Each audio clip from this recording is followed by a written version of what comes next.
महाराष्ट्राचा भारताचा नेमबाज स्वप्नील कुसाळे, कोल्हापूरचा स्वप्नील कुसाळे त्यानं ऑलिम्पिकमध्ये नवा इतिहास घडवलाय आणि पॅरिस ऑलिम्पिक मधलं भारताचं आणखी एक पदक निश्चित झालंय।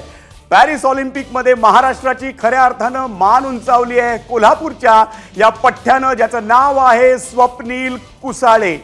खाशाबा जाधव, दिवंगत पैलवान खाशाबा जाधव यांनी 1952 सालच्या हेल्सिंकी ऑलिम्पिकमध्ये कांस्य पदक पटकावलं होतं। तेव्हापासून गेली 72 वर्ष महाराष्ट्राला ऑलिम्पिकच्या इतिहासात वैयक्तिक ऑलिम्पिक पदक मिळालेलं नव्हतं, पण ती कामगिरी तब्बल 72 वर्षांनी नेमबाज स्वप्नील कुसाळेनं करून दाखवली आहे।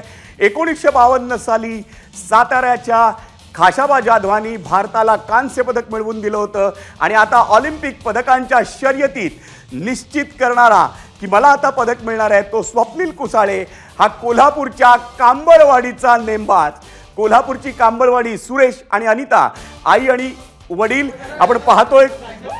अनिता या सरपंच आहेत, त्यांच्या चेहऱ्यावरचा आनंद आपल्याला स्पष्ट दिसतोय की माझ्या लेकानं माझ्या राज्याची, माझ्या देशाची आणि माझ्या गावाची ही शान वाढवली आहे।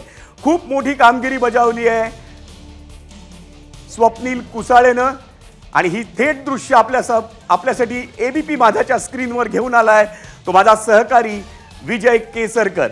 सगळ्या जणांचं आता अतिशय टेन्शनमध्ये आहेत की नेमकं काय होणार आणि ती दृश्य आपल्याला पाहायला मिळाली केवळ आणि केवळ एबीपी माझाच्या स्क्रीनवर। मराठमोळ्या स्वप्नील कुसाळेनं